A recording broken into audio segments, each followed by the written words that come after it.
Today, I want to talk a little bit about my YC application experience and how I failed, what lessons did I learn. It was in the early April last year, and I have just parted ways with my ex co-founders. That was like a day prior to the YC application deadline. I remember clearly that we broke up on April 7th, and the deadline was like April 8th or something. It is definitely a bad timing, but me being me, I wasn't about to let this chance slip by. Big question for me was, how do I pull an application out of thin air within just one day? Back then, I literally just started over, so I had no idea, no co-founder, no product, but I still want to give it a shot, so challenge accepted. Okay, let's talk about the first thing, idea. I could not go back to the old idea that I used to explore with my ex co-founder, because that's gonna just bring a lot of potential dramas and conflicts. So I actually dug through my pile of might be cool one day ideas that I noted down in the past, and I picked up one about a vector database, or in simple terms, smart search engine. And the second thing was a co-founder for sure. Ideas are one thing, but making them happen, that's usually a team effort, and YC knows that.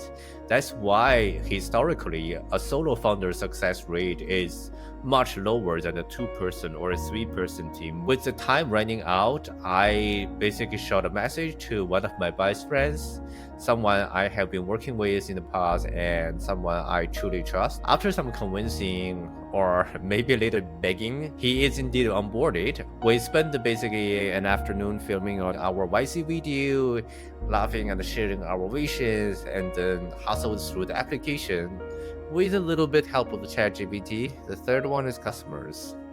That's actually a tough one, because when you are just starting, it's hard for you to onboard like not one, maybe 2 or 3 customers. So for this part, we kept it real and left that part blank first, because YC also has this cool policy of allowing you to update your application post submissions, so that we are planning to actually to hustle for the next couple weeks, talking to potential design partners. That might not be the same as a paying customers, but I believe is better than nothing. Product wise, we decided to not force it, because the entire application, we're basically building up a story to sell a vision, not a product. One last thing, which I found very helpful as a cherry on top, is recommendation. I reached out to a couple of my YC alumni friends who strongly vouched for us. I feel like that is actually the biggest contribution for the interview invites. And that's it. We hit submit. Fast forward a month later, and I'd almost forgotten about the whole YC thing.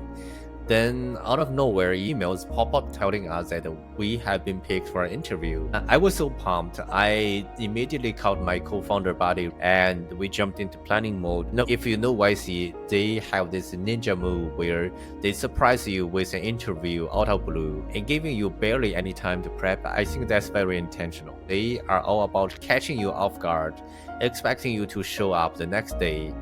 But for our case, luck was on our side. We got the email on a Friday, meaning that our interview was scheduled on the next Monday, leaving us the entire weekend to prepare. Alongside the interview invite, they also sent a giant email with a lot of guidance, pretty much a how-to prep guide, which ironically boiled down to don't prep. It was filled with advice about prepping is your enemy, encouraging us to just kick back, be ourselves, embrace our awesomeness. Seriously, it was like listening to my mom back in the day, telling me not to sweat the exam or stress about lives. Just trust yourself. Definitely not your typical Asian moms. So back to the story. Did we listen to their advice? Of course not. We thought prepping is especially crucial for us since our idea is still in its infancy. We didn't work for a minute since we submitted the application. So against the YC's chill advice, we hunkered down for a prep marathon over the weekend.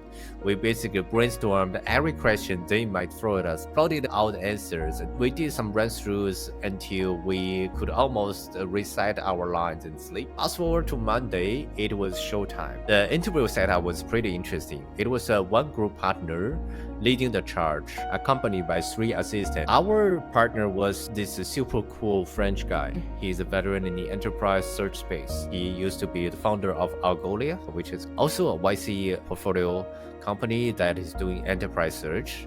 I believe back then, Hacker News was actually supported by Algolia. If you type in there like a search bar or for any keywords or anything, you will see like a logo saying like it's supported by Algolia. Okay, anyway, that's when I realized that the YC really matches you with the interviewers in your field. If you are all about search engines or building something similar to that, you will find yourself chatting with someone who has been in the same field at the same trenches for years. The conversation kicked off with some get to know you stuff. He tossed questions our way like, how long have you guys been as a team? What drove you to tackle this problem specifically? And how did you guys figure out this was a real issue people faced? I even got a curveball about my past job and why I quit my previous employer, blah blah blah. I feel like they were just trying to get rid on us rather than the idea itself. And lucky for us, we had rehearsed for just these sort of things many times. Many of the questions they asked were straight out of the VC playbook. It's very like common and regular questions. So we knocked them out one by one. And at the very last, the lead partner wanted actually to dive deeper into our idea. And that's when I started becoming very defensive. Looking back, I think my defense strategy was, I would say, questionable. I tried to steer the conversation into areas I guess were out of his depth, hoping he'd back out because if you don't know anything too much, you couldn't ask like a very insightful questions for sure. Like when he asked about potential uses for our search engine, I basically quickly veered off into how it wasn't aimed for enterprise search, which is his domain, but rather at helping engineering teams sift through images and video data, which is a slight deviation from his expertise in text and document data. It seems to throw him for a loop, and I could tell that at the very end he was like struggling to dig deeper without getting lost. So that's like going on for 10 minutes. After about 10 minutes, the interview wrapped up.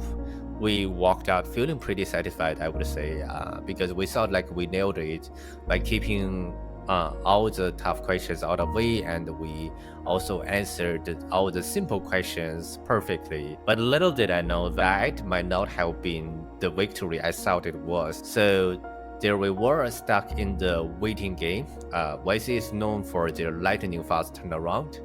You usually get your yay or nay just a few hours post-interview. Usually rejection by email and admission by phone call. Hours kick by, then what feels like days, and still it's just radio silence from YC. We didn't get anything. By the time the night fell, I pretty much gave up and convinced myself that we were just out and they'd just forgotten to send our rejection email. But just as I was about to call it a day, thinking it all over, I got an email from YC. I remember clearly it was like, I was already in bed, turned off the light, ready to fall asleep, and it was like 11:56 or something.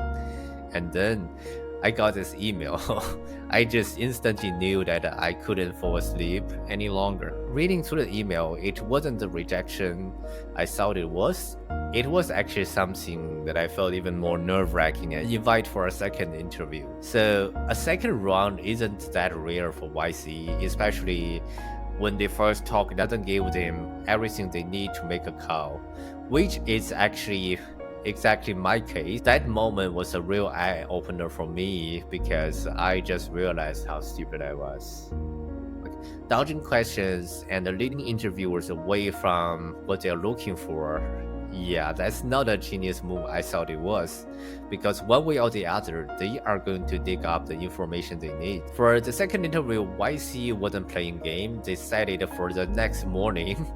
I tried to email them, playing a bit hard to get and hoping for a different slot, and got a solid no from them. Looking back, I feel like they did it intentionally to the second interview request till very late midnight. It means to be a surprise for you. This round was intense. No small talk, just straight into the deep end. The room was packed with three new partners and their assistants, and they seemed like all very serious and ready to grill us. The entire interview was like a rapid fire, tough questions coming at us in all directions and from all angles. Like how realistic our idea was, could it scale, who was our customer, who was our competitor, and they even wanted a live demo on the spot. The funny thing is that I told them that I had nothing to show, but they weren't having any of it, still asking for like anything, like a code snippet, screenshots, anything beyond just pure words. And in the middle, like there was one partner even had me share the screen and open my terminal to run some command line. Truth to be told, we were really caught off guard this time.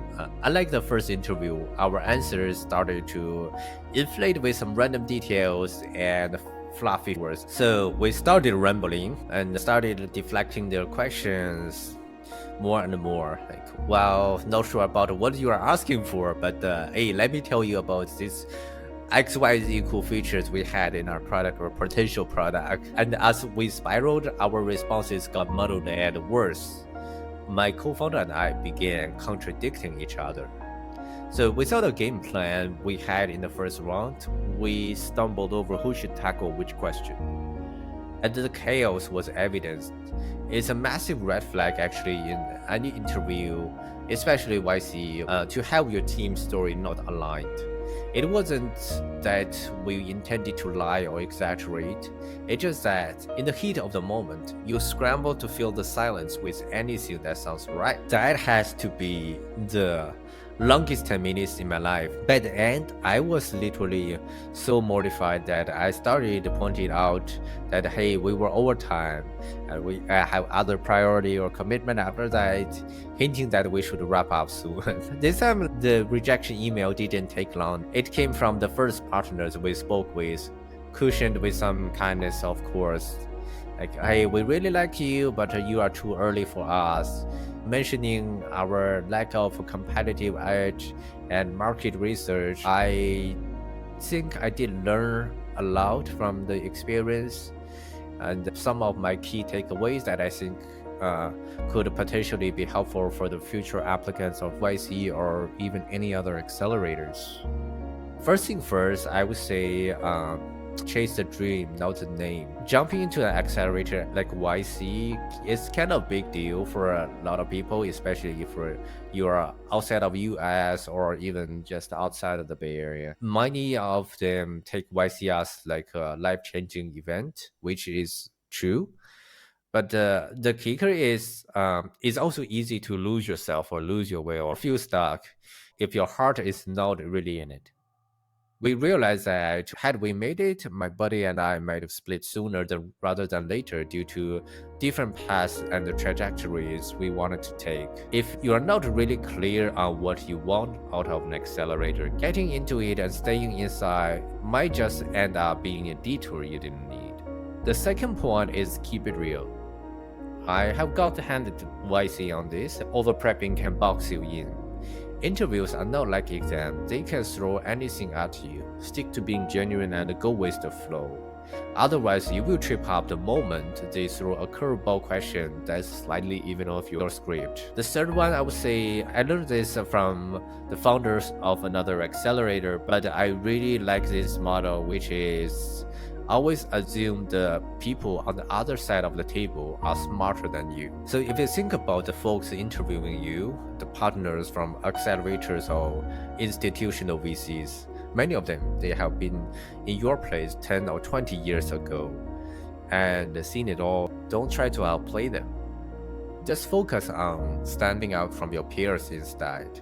Because after all, VCs are looking for a reason to choose you over your other peers, not compete you with their partners. The number 4 is invite others to ask as many questions as possible. I think that's true for all type, or at least the majority type of interview. The more they ask, the better. Skirting around questions or giving half-baked answers doesn't cut it. They trying to de-risk their investment, and if they don't get a good rate on you, that's a no-go. So sometimes I think admitting you don't know something is better than waffling. Last but not least, you are your own biggest weakness. I think in any interview, not just YC, the integrity of the story is above everything. Founders often fear saying that I don't know or admitting a gap in their plan during the interview. But guess what? From my experience, that's okay because, like I said before, VCs have been in your place and they know that you cannot just simply take care and foresee everything. There you have it. I think that's been quite a funny journey, full of lessons and laughs and a little bit of humble pies.